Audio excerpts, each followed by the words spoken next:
So, meine Lieben, da sind wir wieder. Ich darf wieder recht herzlich an meiner Seite den lieben Dominik begrüßen. Guten Tag. Guten Tag. Und zwar wollen wir in diesem Video kurz und knapp 10 Fragen, die wir über Instagram eingesammelt haben, über den Fragesticker hier beantworten. Und wenn du möchtest, dass wir dieses Format weiterhin weiterführen, gerne deine Frage, die du hast, gerne hier in die Kommentare reinschreiben. Dann werden wir schauen, dass wir in der nächsten Q&A-Session deine Frage direkt von Anfang an mit dabei haben.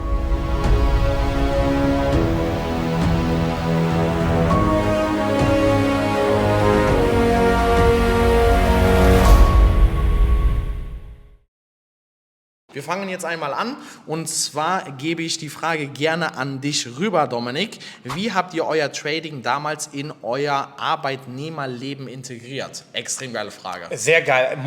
Du musst es halt unterbringen und du musst das Trading so an dich anpassen, beziehungsweise an dein Leben anpassen, wie es halt für dich passt. Wenn du von morgens bis abends arbeitest, dann musst du dich entweder darauf spezialisieren, eine Strategie zu finden, die vor der Arbeit oder nach der Arbeit funktioniert, und die gibt es. Du musst nur die Märkte suchen, du musst dir die Volatilität, die Liquidität anschauen, aber du kannst beispielsweise in verschiedenen Sessions, du kannst über ein Breakout, über ein Vortageshoch handeln, du kannst alle möglichen Sachen machen, aber du findest diese Möglichkeiten. Ich habe damals Chemie und Biotechnologie studiert, hatte ehrlich gesagt vor allem in den Laborzeiten immer viel Zeit im Labor, das heißt, da hing ich halt viel am Handy oder am Tablet und habe dann die Märkte angeschaut. Ansonsten, als ich dann in der Pharma-Außendienst gearbeitet habe, habe ich halt einfach vor der Arbeit die Analysen gemacht und habe dann meine Limit-Order reingelegt, habe zwischendurch im Tag immer mal reingeschaut und halt geschaut, aber ein guter Fakt war auch, ich habe nicht zu viel reingeschaut, weil dadurch habe ich die Setups auch mal laufen lassen können. Mega, mega. Bei mir, kurz und knapp gesagt, ich habe mich halt damals schon relativ früh selbstständig gemacht,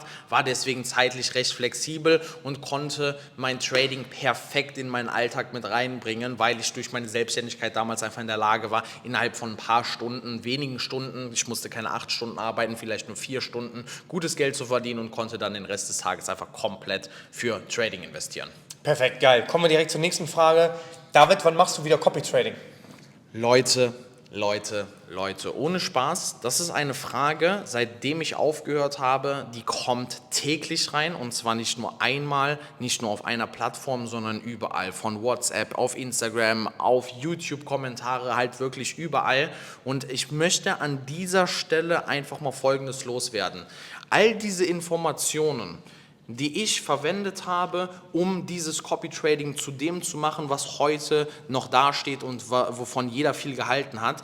Diese Informationen, die sind alle in der DAX- und Index-Ausbildung. Und ich kann es nicht verstehen, warum, wenn du doch gesehen hast, dass das Ganze so extrem erfolgreich war und komplett durch die Decke gegangen ist, dass du dich von einem anderen Menschen abhängig machen möchtest, anstatt selber mal den Arsch hochzukriegen und die Informationen, die ich verwendet habe, die zu erwerben. Ich weiß, das ist nicht wenig Geld und ich will hier auch nicht verkaufen, aber nichtsdestotrotz, es ist einfach die Wahrheit, und ehrlich gesagt, mir geht das langsam auf den Sack, weil ich mir einfach denke, wie faul bist du eigentlich? Krieg doch deinen eigenen Arsch hoch. Ich bin ja auch kein Gott oder sonstiges, sondern ich bin ein ganz normaler Typ, der sich einen geilen Trading-Stil angeeignet hat, den ich Leuten sogar beibringe. Warum möchtest du nicht einfach der Nächste sein, der diese Geschichte schreibt? Es ist alles vorhanden, alle Informationen sind da, du musst sie halt einfach wirklich nur nutzen. Das kurz und knapp. Und vor allem die Sache ist halt auch einfach, also es ist eine Respektsache, weil wenn du sagst, ich höre auf, dann hat das auch seinen Grund. Du hast ja auch gesagt, vor allem warum du aufhörst. Ja. Und Das ich sag's ist halt ja wirklich so. einfach, du hast diese Performance geliefert und man kann von jedem lernen, wo man es möchte und hier und da. Aber warum lernt man nicht von jemandem, der es gezeigt hat, der nicht nur versprochen hat, sondern gezeigt hat? Und dann kannst du mit diesen Informationen vielleicht das Ganze ja sogar noch höher skalieren, um halt noch mehr zu machen. Aber es wird halt wieder versucht, den leichten Weg zu gehen. Ja, die meisten Leute suchen halt einfach nach dem leichten Weg, und das kotzt mich halt so ein bisschen an, weil schau mal, ne, ich habe den Leuten diese Rendite halt damals geschenkt, aber sei halt echt nicht so ein faules Stück Scheiße und zieh dir diese Information halt einfach rein und lerne es halt einfach selbst. Ich weiß, dass es nicht einfach ist, aber schau mal, ich habe das innerhalb von 8 Jahren geschafft, und wenn dein Leben jetzt scheiße ist, dann denk mal darüber nach, wo du in 8 Jahren stehst. Wenn du heute keine Entscheidung triffst und nichts änderst, dann wird in 8 Jahren genau der gleiche Scheiß noch in deinem Leben stattfinden, und deswegen bitte ich einfach wirklich, den Respekt da so ein bisschen auch zu schüren, weil, wie du richtig gesagt hast, ich hatte meine Gründe diesbezüglich aufzuhören und bin seitdem halt auch deutlich glücklicher, und deswegen wird das, ich will niemals sagen nie, aber es wird mit Sicherheit nicht kommen und erst recht nicht, wenn halt dauerhaft danach nachgefragt Genau. wird. Weil es ist jetzt nicht so, dass ich das erste Mal gehört habe und dann sage, ja, alles klar, weil du jetzt fragst, jetzt mache ich Copy Trading, hast du recht. Deswegen, lass das einfach bitte sein. Dann kommt halt auch noch mehr Druck und einfach noch mehr Dings und das Ganze, du kannst nur verlieren, so eine Geschichte. 100%. Nächste Frage, Fokus auf ein paar Märkte oder breit fächern, in Klammern alle Forex-Paare etc. Geil.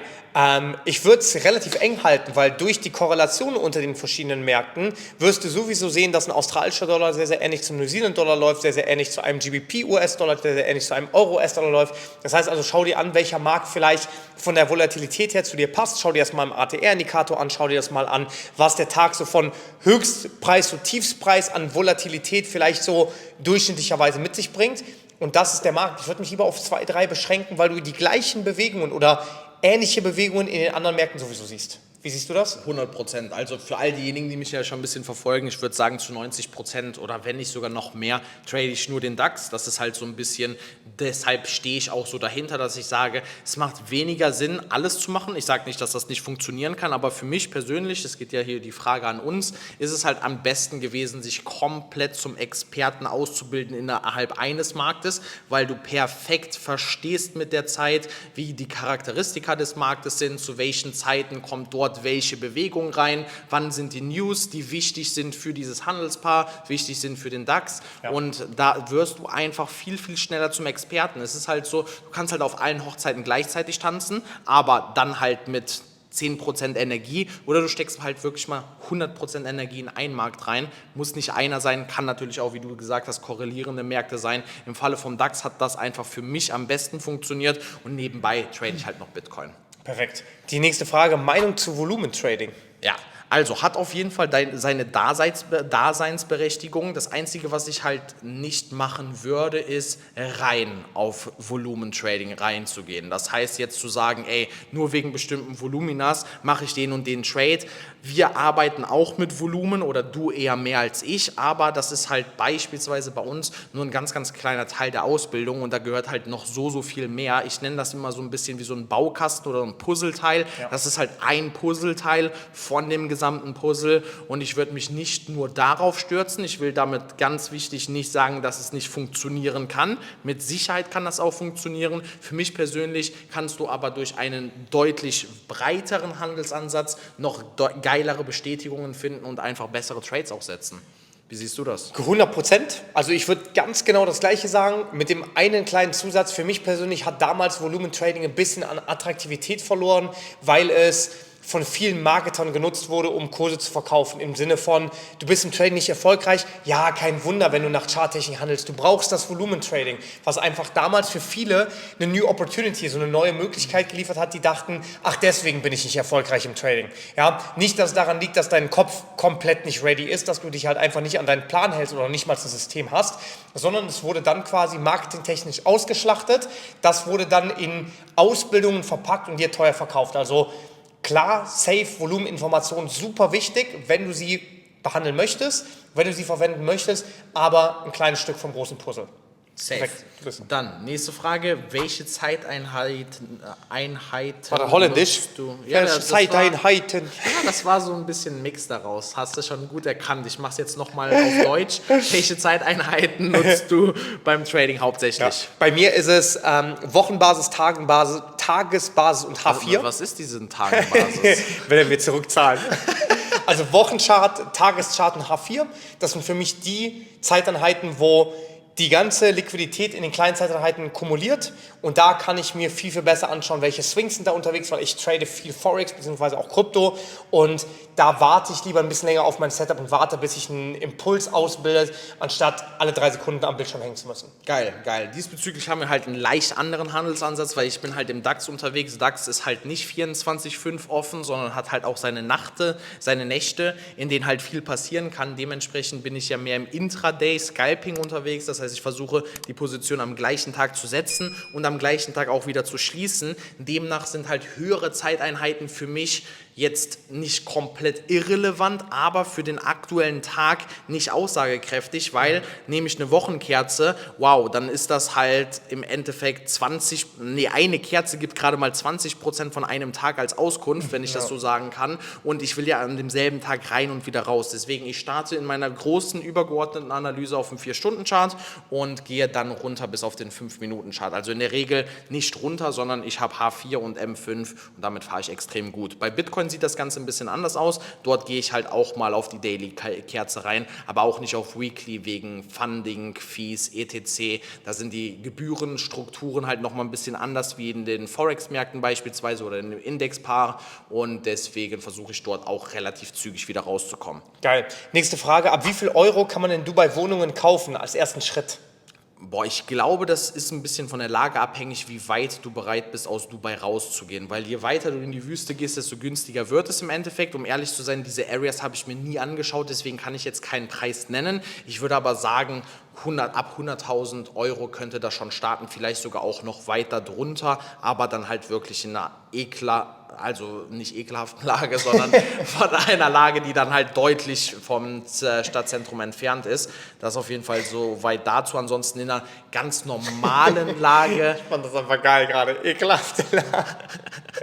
Ja, war auch geil. War auch geil, Dankeschön. Nehme ich an. Und ansonsten in einer normalen Lage, die ist schon annehmbar zum Stadtzentrum entfernt ist, so ab 150.000 Studios, vielleicht sogar ein bisschen weniger. Ja. Zustimmung. Ja, da kann man auch nicht viel zu sagen. So, wie viel Geld sollte ich mit Trading verdient haben, um zu kündigen? Fixkosten betragen 950 Euro. Da ist saugeile Frage, warte. Trading verdient haben, um zu kündigen. Das heißt also, du beziehst den aktuellen Cashflow, den du vielleicht daraus generierst, nicht mit ein, was gut ist, weil der variabel ist. Ansonsten, ich persönlich würde empfehlen, du brauchst mindestens ein Polster, sodass du ein Jahr deine Miete im Voraus zahlen kannst und alle Fixkosten, die für ein Jahr anstehen, dass du die bezahlen kannst und danach trotzdem noch traden kannst. Und das ist halt das Wichtige, weil wir haben es häufig mitbekommen, zu viele wollen zu schnell den Schritt machen, weil sie denken, je mehr Zeit ich habe, desto besser läuft auch im Trading. Meistens passiert genau das Gegenteil. Das heißt also, deine Fixkosten pro Monat 950 Euro, das mal 12, dann bist du bei 12.000 Euro circa, was bedeutet, du brauchst mindestens 12.000 Euro da, dann noch alle deine anderen Kosten, wenn überhaupt noch welche sind. Ich würde einfach nochmal 50% drauf, Minimum, um quasi den Schritt zu machen, aber du musst wirklich schon stabil im Trading unterwegs sein. Wenn da noch größere Ausreißer sind, wenn noch Wochen dabei sind, die deine gesamte Monatsperformance radikalisieren und komplett runterschrauben, dann ist das noch zu früh. Extrem geil. Also das mit dem Polster ist ein Punkt, der ist unfassbar wichtig, und darüber hinaus, was musst du darüber hinaus monatlich verdienen? Auf jeden Fall mehr als deine Fixkosten, das ist ja logisch, und im besten Fall deutlich darüber, damit du halt auch diesen Skalierungseffekt in deinem Konto hast und wirklich Schritt für Schritt vorankommst und nicht auf der Stelle stehen bleibst. Weil nehmen wir mal an, du verdienst nur 950 Euro mit dem Trading, die gehen direkt für deine Fixkosten drauf, dann wird dein Konto ja auch nicht skalierbar sein, du hast kein größeres Vermögen und dementsprechend wirst du halt die ganze Zeit auf einer Stelle stehen bleiben. Das wird dich halt auch nicht glücklich machen. Sehr geil, perfekt, deswegen nicht zu früh den Schritt machen. Von Tim kommt die Frage, kleines Konto hochtraden oder Funding? Okay, ganz, ganz spannend. Ich glaube, das kann man nicht pauschalisieren, von meiner Seite auf jeden Fall. Ich würde mich immer für ein Eigenkapitalkonto entscheiden, weil für mich ist es halt so, dass die Funding-Konten tatsächlich in der Regel auch recht klein sind, weil was wir nicht vergessen dürfen, wenn du eine 10.000-Challenge bestanden hast und du hast das 10.000-Konto, darfst du davon auch nur 1.000 verlieren. Das heißt, du tradest kein 10.000-Konto, sondern du tradest mit 1.000 Euro. Sehr geil. 1.000 Euro, und davon darfst du sogar nur 500 an einem Tag verlieren. Das heißt, eigentlich ist dein maximaler Kapitaleinsatz für den Tag bei 500.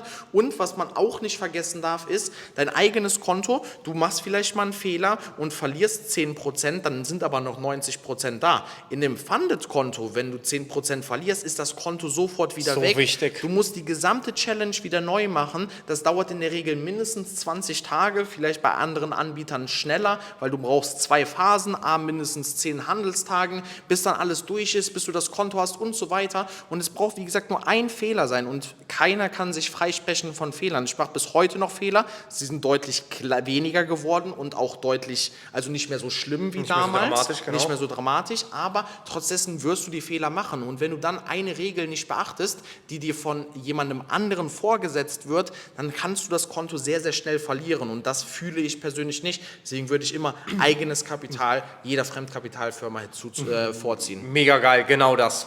Genau das. Kleines Konto hochtraden.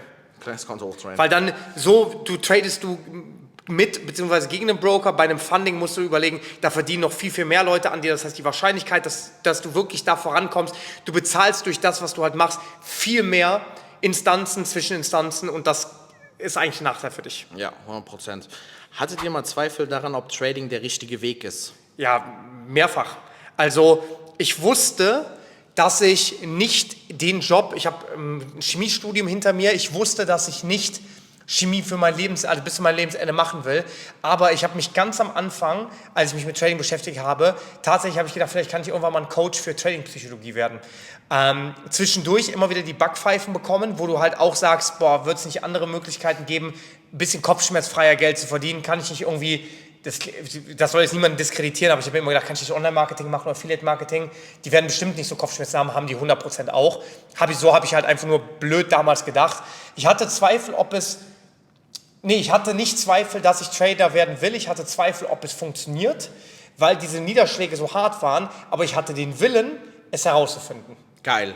Richtig geil. Also bei mir waren die Zweifel da aufgrund dessen, dass ich gedacht habe, okay, mein Kopf packt es halt einfach nicht, weil wer meine Vergangenheit so ein bisschen kennt, ich war halt damals hochgradig spielsüchtig und ich dachte halt so, ob ich damit wirklich oder ob ich wirklich mal davon wegkomme, weil ich ja dann meine Spielsucht gegen eine Trading-Sucht ersetzt habe, aber immer noch in den gleichen Zyklen drin war. Deswegen habe ich ab und zu daran gezweifelt, ob ich mit meiner Historie, mit meinen Erfahrungen, die ich im Leben gesammelt habe, halt tatsächlich auch den Schritt schaffen kann und ich kann jedem Spielsüchtigen heute auf die Schulter klopfen, alles Gute sagen, du kannst es, weil ich habe es geschafft und es ist definitiv möglich. Der Switch war bei mir diesbezüglich halt einfach nur, dass ich gesagt habe, ey, weg von diesem Spielen und rein ins richtige Business, weil wenn es irgendjemand, und ich kannte damals halt Florian Homm, habe ich mir gegeben, ich wusste, der hat Milliarden damit verdient und ich wusste, wenn der das geschafft hat oder irgendjemand, warum nicht auch ich? Geil. Ich war nicht der Beste, ich war aber auch nicht der Schlechteste, ich hatte den Willen und ich wusste, wenn ich nicht aufgebe, dann schaffe ich es. Und dementsprechend, ich glaube, kleine Zweifel kommen immer mal wieder. Nichtsdestotrotz, lass dich halt davon nicht abbringen, weiterzumachen, weil es wird mit der Zeit immer einfacher. Das kann ich dir garantieren. Mega geil. Gibt es durch den Erfolg plötzlich viele neue Freunde, die nur das Geld wollen?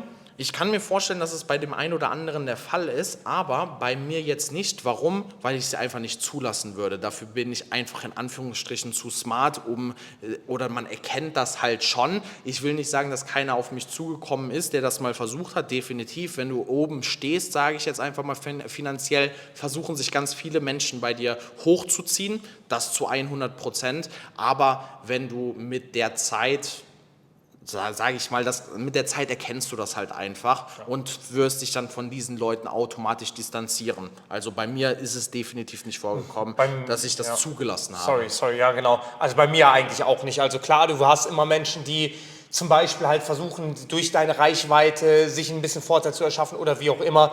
Das erkennst du dann aber und du hast da keinen Bock drauf. Das Ding ist halt, durch diesen Weg Geld zu verdienen, lernst du ganz, ganz viele Charakteristiken und Qualitäten kennen, die dich zu dem machen, was du bist, um die Person zu sein, die das Geld verdient.